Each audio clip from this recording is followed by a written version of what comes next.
Beauty Mark Gold and Diamonds, specially for you.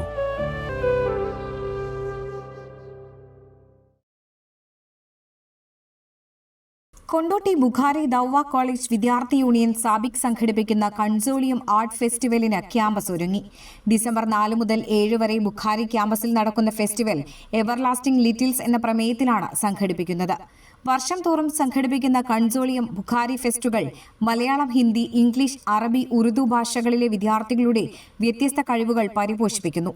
8 വിഭാഗങ്ങളിലായി 300-ലധികം മത്സര ഇനങ്ങളിലായി 10 ക്യാമ്പസുകളിലെ 600-ലധികം വിദ്യാർത്ഥികളാണ് ഈ വർഷം ഫെസ്റ്റിവലിന്റെ ഭാഗമാകുന്നത്. വ്യത്യസ്ത രൂപത്തിലുള്ള മത്സര പരിപാടികൾ നടന്നുകൊണ്ടിരിക്കുന്നത്. അപ്പോൾ അതിൻ്റെ ഒരു സമാപനമായിട്ടാണ് നാളെ നടക്കുന്ന സ്റ്റേജ് പ്രോഗ്രാമോടുകൂടി ആരംഭിക്കുന്നത്. അപ്പോൾ ഇതുവരെ 8 മത്സരങ്ങൾ, അതുപോലെ എക്സ്പോകൾ, അതുപോലെ ചില പോഡ്കാസ്റ്റ് മത്സരങ്ങൾ, അതുപോലെ സെമിനാറുകൾ, ആ രൂപത്തിലുള്ള മത്സരങ്ങളായിരുന്നു ഉണ്ടായിരുന്നത്. അപ്പോൾ ഇനി നാളെ വൈകുന്നേരം 4 മണിക്ക് ഉദ്ഘാടനമാണ്. അപ്പോൾ അതുമുതൽ സ്റ്റേജ് പ്രോഗ്രാമുകളാണ് ആരംഭിക്കുന്നത്. 8 രൂപത്തിലുള്ള സ്കില്ലുകളെയാണ് പ്രധാനമായിട്ടും ഈ ഫെസ്റ്റിവൽ ഫോക്കസ് ചെയ്യുന്നത്. ഒന്ന്, ഇസ്ലാമിക വിജ്ഞാനങ്ങൾ അടിസ്ഥാനമാക്കിയിട്ടുള്ള സ്പിരിച്വൽ പ്രൊഫഷൻസി, അതുപോലെ ചിന്താശേഷി പ്രാധാന്യം നൽകുന്ന കോഗ്നിഷൻ, സാങ്കേതിക വിദ്യയുടെ സാധ്യതകളെ പരിചയപ്പെടുത്തുന്ന ടെക്നിക്കൽ, അതുപോലെ പ്രഭാഷണ നൈപുണ്യത്തെ ലക്ഷ്യം വെച്ചുള്ള പ്രസന്റേഷൻ, രചനയുമായി ബന്ധപ്പെട്ട് റൈറ്റിംഗ്, ചിത്രകല. ഡിസംബർ 4 വ്യാഴാഴ്ച വൈകിട്ട് 4:30 നടക്കുന്ന ഉദ്ഘാടന സംഗമം Bukhari Dawa college vice principal Abdul Naseer Ausani ഒളവട്ടൂരിന്റെ അധ്യക്ഷതയിൽ ബുഖാരി സ്ഥാപനങ്ങളുടെ ജനറൽ സെക്രട്ടറി അബു ഹനീഫൽ ഫൈസി തെന്നല ഉദ്ഘാടനം ചെയ്യും.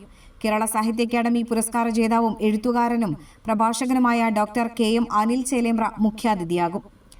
മിഗ്ദാദ് പാഖവി ചുങ്കത്തറ, ബീരാൻ മുസ്ലിയാർ മുതുവല്ലൂർ, ഡോക്ടർ അബ്ദുൽ ലത്തീഫ് വിലയിൽ, അബ്ദുൽ നാസർ CK, രായൻകുട്ടി ഹാജി, ഷംസുദ്ദീൻ ഹാജി, ഹക്കിം ഹാജി നെടിയിരിപ്പ് തുടങ്ങിയവർ സംബന്ധിക്കും. സമാപന സംഗമം ഡിസംബർ 7 ഞായറാഴ്ച വൈകിട്ട് 8 മണിക്ക് നടക്കും. വാർത്താ സമ്മേളനത്തിൽ ഭാരവാഹികളായ അഫ്സൽ ചിറയിൽ, ആഷിഖ് ചെറുമുറ്റം, അജ്മൽ ഖാസിം ചൊക്ലി, അബ്ദുറഹ്മാൻ വടക്കാങ്ങര, ഹാഫിസ് റയീസ്, ഹസൻ ഫറൂഖ് എന്നിവർ പങ്കെടുത്തു. ന്യൂസ് ഡെസ്ക് എയർ1. സാധാരണക്കാരുടെ കുടുംബ വസ്ത്രാലയം ഷാദി സിൽക്സ് ഇനി കൂടുതൽ സൗകര്യങ്ങളോടെ മികച്ച കളക്ഷനും വിശാലമായ പാർക്കിംഗും. ഷാദി സിൽക്സ്, ബസ് സ്റ്റാൻഡിന് എതിർവശം, കൊണ്ടോട്ടി.